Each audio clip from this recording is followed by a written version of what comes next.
बिस्मिल्लाहिर्रहमानिर्रहीम अस्सलाम वालेकुम। जो हमने एसएसटी की सीरीज़ स्टार्ट की है उसमें आज सिविक्स का लेक्चर नंबर 6 है। सिविक्स के भाई सीधी बात है, क्वेश्चन बड़ी मुश्किल से मिल रहे हैं, तो मैं क्या कर रहा हूँ उनसे रिलेटेड एक मुझे अगर एमसीक्यूज़ कहीं पर मिल रहा है तो उससे रिलेटेड मैं खुद का एमसीक्यूज़ अपना बना रहा हूँ, फिर उसको गूगल से कंफर्म करके फिर आपको बता रहा हूँ। ठीक है, अगर वीडियोज़ आपको पसंद आ रही हैं तो फीडबैक आप लाजमी दीजिएगा, और लास्ट में या बीच में मैं कहीं पर आपसे एक सवाल करता हूँ, उसका जवाब भी कमेंट सेक्शन में लाजमी दीजिएगा। तो चलिए आज की वीडियो को स्टार्ट करते हैं। सबसे पहला क्वेश्चन है, in Islamic society the sovereignty belongs to.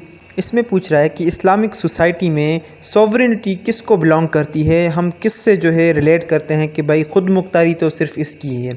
तो उसका सही ऑप्शन है ऑप्शन डी, अल्लाह अलमाइटी। इस्लामिक सोसाइटी में या इस्लामिक स्कूल ऑफ थाट में हम क्या बोलते हैं कि इस दुनिया में सारी जो है खुद मुख्तारी अल्लाह की है। According to Quran, final and absolute sovereignty या wholly solely belongs to almighty अल्लाह।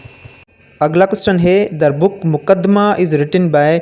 एक बुक है मुकदमा, उसका राइटर कौन है। तो उसका सही ऑप्शन है ऑप्शन ए, इब्न खल्दून ने ये बुक लिखी है, जिसमें उसने काफ़ी सारी चीज़ों को जो है एक्सप्लोर किया है, बिलखुसूस जो है rise and fall of civilisations, तहजीबों की जो है वो उरूज और जवाल को उसने एक्सप्लोर किया है।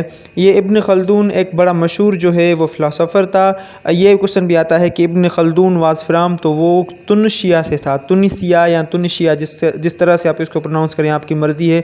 तुनिसिया का कैपिटल क्या है, तुनिस। ठीक है, और उसकी जो है करेंसी क्या है, वो है तुनिसियन दिनार।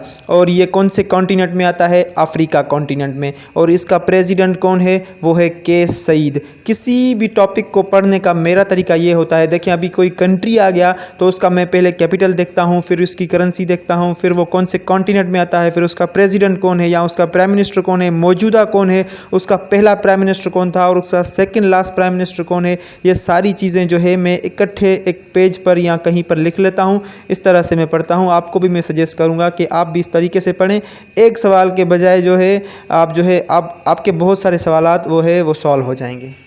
अगला क्वेश्चन है, which of the following falls within the scope of civics. नीचे 4 ऑप्शन दिए हुए हैं, उनमें से कौन सा जो है वो सिविक्स के स्कोप के साथ जो है वो रिलेट करता है या उसकी कैटेगरी में फॉल करता है। तो उसका सही ऑप्शन है option B, understanding the legal rights of citizens. ठीक है, मैंने आपको सिविक्स की डेफिनेशन भी बताई थी पहली वीडियो में। ठीक है, अब आपको यहाँ पर इसका जवाब मिल गया होगा कि understanding the legal rights of citizens, कि हमारे राइट्स क्या हैं, लीगल राइट्स।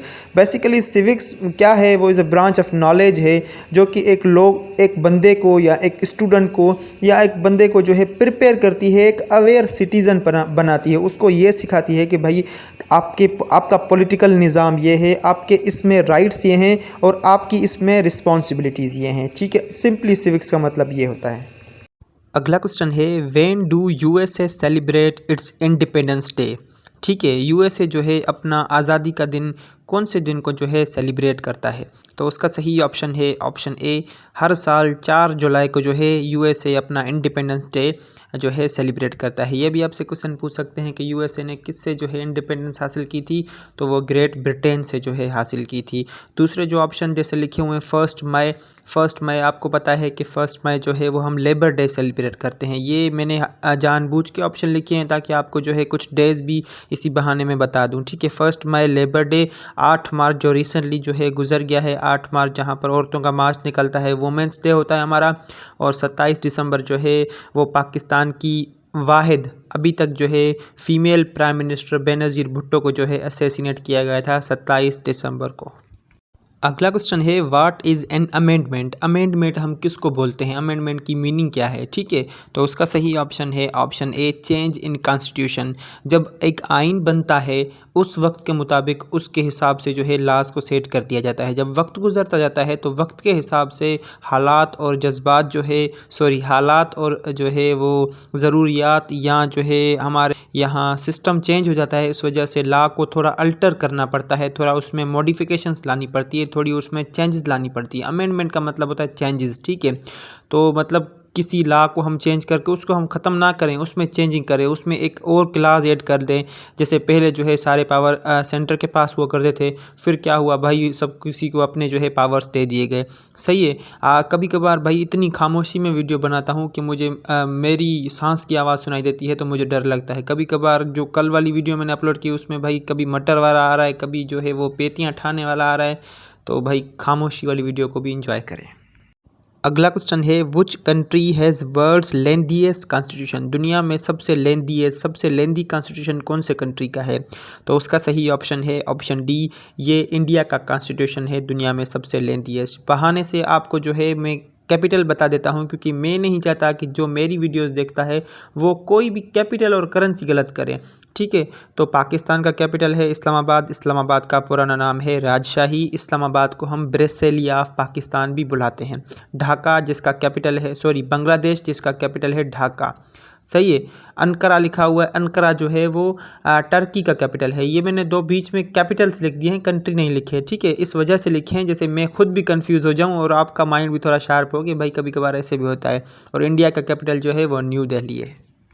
अगला क्वेश्चन है, who lives in White House. White House में कौन रहता है?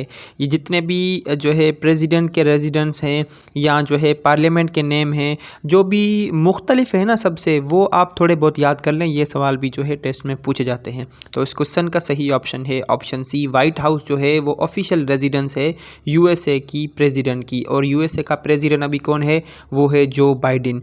ठीक है, अब यहाँ से मुझे थोड़ा बहुत पार्लियामेंट का जो है आइडिया आ रहा है, तो मुझे थोड़ी बहुत पार्लियामेंट याद है, वो मैं आपको बता देता हूँ। जापान की जो नेशनल पार्लियामेंट है उसको हम क्या बुलाते हैं? The national diet. ठीक है, और इसराइल की जो पार्लियामेंट है उसको नीसेट हम बुलाते हैं, KNESSET। अब नीसेट या के यहाँ पर साइलेंट है या नहीं है, मुझे यहाँ तक याद है, मैं आपको बता रहा हूँ, प्रोनाउंसिएशन आप खुद देख लें। ठीक है, और इसराइल का जो है वो प्रेसिडेंट कौन है? वो आइजैक हर्जोग है। और प्राइम मिनिस्टर तो आपको सबको पता होगा, जो है तकरीबन हर रोज़ न्यूज़ में आता है गाज़ा के हवाले से, जो है बेंजामिन नेतन्याहू। अगला क्वेश्चन है, what is the supreme law of a country. एक कंट्री में जैसे एक मशहूर होता है supreme law of the land. ठीक है, सिंपली इसका मकसद ये है, तो एक लैंड है उसका सुप्रीम लॉ कौन सा होता है, जो कि सब चीज़ें डिफ़ाइन कर रहा होता है, सब उसके ऑब्जेक्टिव्स, उसके गोल्स, उसके सब जो है वो डिफ़ाइन कर रहा होता है सब चीज़ें। तो उसका सही ऑप्शन है ऑप्शन डी, एक कॉन्स्टिट्यूशन ही होता है जो कि हमारी फॉरेन पॉलिसी, हमारे ऑब्जेक्टिव्स, हमारे रिलेशनशिप, हमारे इंटरनेशनल रिलेशन, सब चीज़ों को जो है वो डिफ़ाइन करता है। हमारा कॉन्स्टिट्यूशन का जिक्र आ गया यहाँ पर, तो पाकिस्तान का जो है आइन 14 अगस्त 1973 वाला, वो जुल्फ़िकार अली भुट्टो ने दिया था। अब मेरा आपसे ये सवाल है कि जुल्फ़िकार अली भुट्टो को जो है वो कब फांसी दी गई थी? ये कमेंट सेक्शन में आप मुझे लाजमी बताएं। अगला क्वेश्चन है, for how many years US president has been elected. आपको पता है पाकिस्तान का, ठीक है, पाकिस्तान के प्रेसिडेंट को 5 साल के लिए इलेक्ट किया जाता है, और उसके जो है प्राइम मिनिस्टर को भी 5 साल के लिए जो है इलेक्ट किया जाता है। पाकिस्तान के प्रेसिडेंट को जो है हेड ऑफ़ द स्टेट बुलाते हैं, और प्राइम मिनिस्टर को हम बुलाते हैं हेड ऑफ़ द गवर्नमेंट या हेड ऑफ़ द पार्लियामेंट या head of the executive authority. US का मैं आपको इस वजह से बता रहा हूँ क्योंकि काफ़ी सारे क्वेश्चन जो है लोगों को कन्फ्यूज़ करते हैं और आते भी हैं एग्जाम में। तो इस क्वेश्चन का सही ऑप्शन है ऑप्शन ए, यूएस के प्रेसिडेंट का टेन्योर होता है 4 साल। और यूएस का पहला प्रेसिडेंट कौन था जब उसकी आज़ादी के बाद? वो था जॉर्ज वाशिंगटन। और अभी का कौन है? वो है जो बाइडेन। और जो बाइडेन की पार्टी कौन सी है? वो है डेमोक्रेटिक। और डेमोक्रेटिक का जो है वो एक इलेक्टोरल या उसका इंतखाबी निशान कौन सा है, सिंपली हम उसको बोलें तो वो है डोंकी। ठीक है, तो ये थी आज की वीडियो। उम्मीद करता हूँ ये वीडियो आपको पसंद भी आएगी और डेफिनेटली आपको काम भी आएगी। अगर वीडियो थोड़ी भी पसंद आई हो तो वीडियो को लाइक कर दें, चैनल को सब्सक्राइब कर दें। मिलते हैं अगली वीडियो में, तब तक के लिए अपना बहुत सारा ख्याल रखिए, मुझे दुआ में याद रखिए। अल्लाह हाफिज़।